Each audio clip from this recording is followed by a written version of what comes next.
Now, most of you would probably be familiar with Aishin as a maker of transmissions. This is a little tidbit of information that every motoring journalist like myself like to mention in our car reviews. You've definitely heard of this line before, one. Paired to the engine is a 6-speed or 8-speed or 10-speed transmission from Aishin. It's not really important info, but we like to include it in our reviews anyway because it makes us look smart. So in today's video, I'm going to show you another part of the Aishin product portfolio, and you want to stay to the end because in the festive spirit of Christmas, I'll be giving away a set of Aishin products which you can use for your car. So now, to start with, despite the spelling, the company's name is actually pronounced Aishin with an implied H between S and I. So the company traces its history all the way back to 1943 as a maker of aircraft engines, but by 1965 they've already pivoted to making automotive components. Now, even though its majority shareholder is Toyota, Aishin supplies parts to almost all major car makers in the world. So now if we come back to their most famous product, namely transmissions, Aishin gearboxes are found, well, on top of Toyota. You can find them in Volvos, BMWs, Peugeots, Fords, even the current 2023 Proton Saga 4-speed automatic. But what else does Aishin make? Well, you can find Aishin parts on your car in the engine, drivetrain, infotainment system, chassis, as well as your car's braking system. And in fact, as of 2023, Aishin is the 7th largest supplier of automotive parts in the world. But what does this information mean for you? So it means that if you are a smart consumer looking to maintain your car on a feasible budget, Aishin offers a wide range of OEM parts, consumables, fluids that deliver assured quality as well as performance. Okay, so right here with me are some brake pads and rotors that are sold under the Advics brand. Now, Advics here, ADVICS, stands for Advanced Intelligent Chassis System, and it is a three-way joint venture between Aishin, Denso, and Sumitomo Electric. Now, for brake pads, there are 3 grades and offer all of them engineered to OE quality. This box here with the gray logo is part of the BrakeStar series, and this is what is generally recommended for your Myvi or for your Vios type of vehicles. The one here with the red logo is from the XB series that's recommended for heavier vehicles such as premium cars, SUVs, MPVs, or even pickup trucks. And lastly, of course, there's the OE series, which I don't have with me, but those are the high performance versions, and they are designed to have low brake dust, so they are really considered the premium offering of the series. So without further ado, let's unbox these brake pads. Now, this is the BrakeStar series. As you can see here, it's all packaged and contained. This is the XB series. Now, you see the way it is packaged, right? The BrakeStar series got this plastic wrapper here. One noticeable feature is that you can see the shim here is rubberized. So it has 2 functions, this rubberization. One is that it reduces vibrations.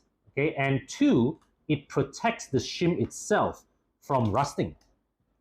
So let me just bring out the component here and lay them out side by side.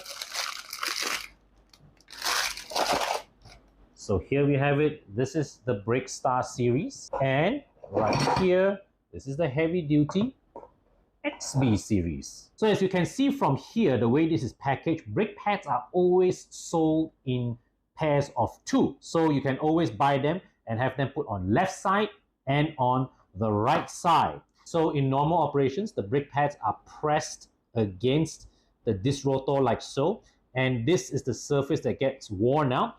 And usually when we perform an inspection on the worthiness of a brake pad, we will look at the thickness of this layer. So when this layer reaches a certain level of thickness, it means that it is time to change the brake pad. And you can see this metal here, as the pad thins, what happens is that eventually this metal here will touch against the brake rotor and as a result create a screeching sound to warn us that it is time to change the pads. So next what I have to show you is this. This is the newly launched Extra Dura disc rotor, okay?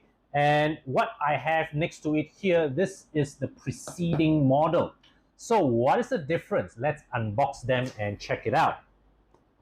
So I'll unbox the previous model first.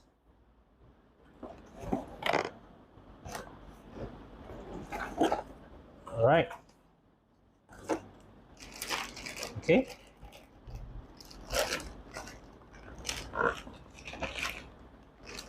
Wow, this is heavy, man. See, and one thing I want to show you is that you can see here, okay, the surface of this disc, even through the plastic, it feels rather greasy. Now, why is that so? Now, this is something that brings us back to our experience with car washing. You see, most disc brakes in the market are made of steel, and steel inevitably rusts. So it's a normal thing, it's a surface thing, but the fact is it happens. And the thing is, if the disc rotor is stored in the open, the surface does rust pretty fast. And for the manufacturer, they don't want that to happen. They don't want the disc to rust while in storage. So what happens is that the manufacturer will coat the disc with a layer of oil. Okay, let me just quickly open this up. The surface, it's a very oily surface in here. Okay, so the purpose of the grease here is to protect the disc from rusting while in storage. Now, what's the implications of this? You see, what this means is that because of the layer of grease here, before your disc brake is being installed, the mechanic has to take an extra step of degreasing the disc before it's installed to your car. So what the people of Aishin tells me is that here with the new Extra Dura disc, it has this layer of coating called Imulta 3000 that protects the disc against rusting during storage. You can see here, all right, it's all nice and dry as I remove the disc from its packaging. Okay, it's all nice and dry. So what this means is that firstly, the disc wouldn't rust during storage, and secondly, it saves the mechanic from the extra step of having to degrease the disc brake before installing it. So what this means is that during the installation process, the workshop and the consumer both save time as well as labor cost. Next up, I am going to do a little demo to really test the rust protection of this coating. So right now, I am going to do a very simple demonstration.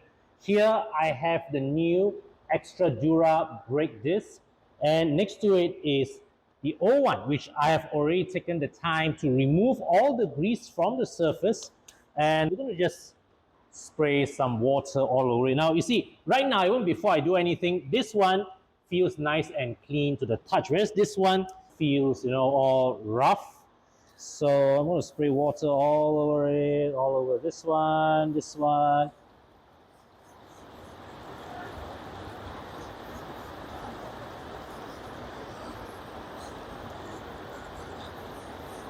And we'll check back in a few minutes. So I've left these two discs lying for half an hour with the water. Here, the Extra Dura disc, well, it still looks and feels nice and clean. Okay, now if you come over here, look at this. There's some particles, brown particles here on the surface of this. Okay, that looks like, well, could be rust particles.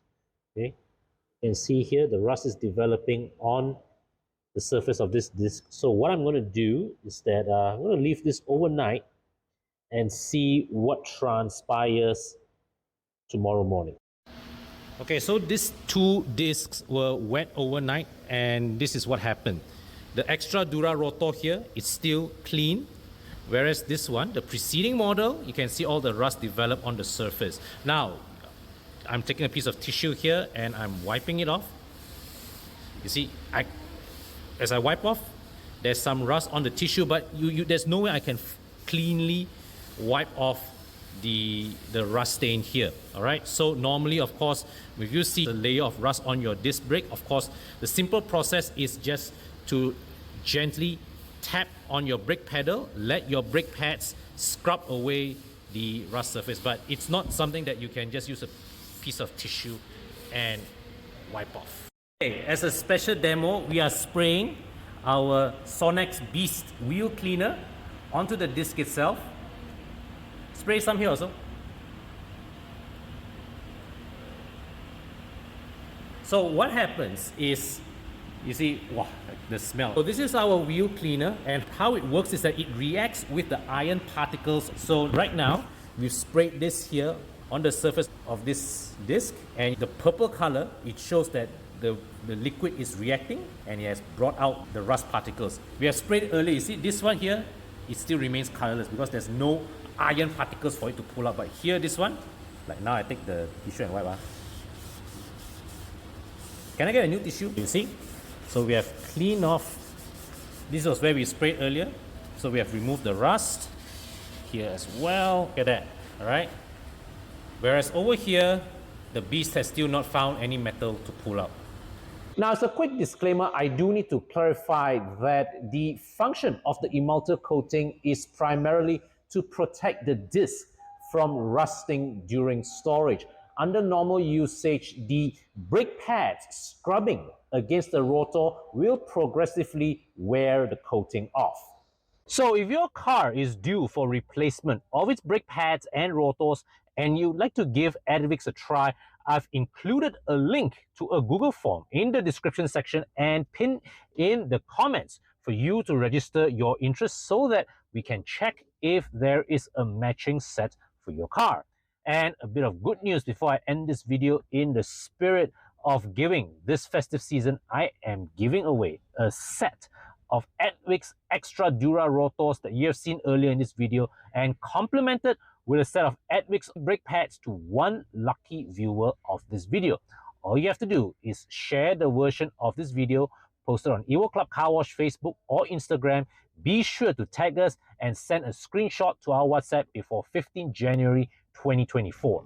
Winner of this giveaway will be the post that gets the highest number of likes, plus comments, plus shares.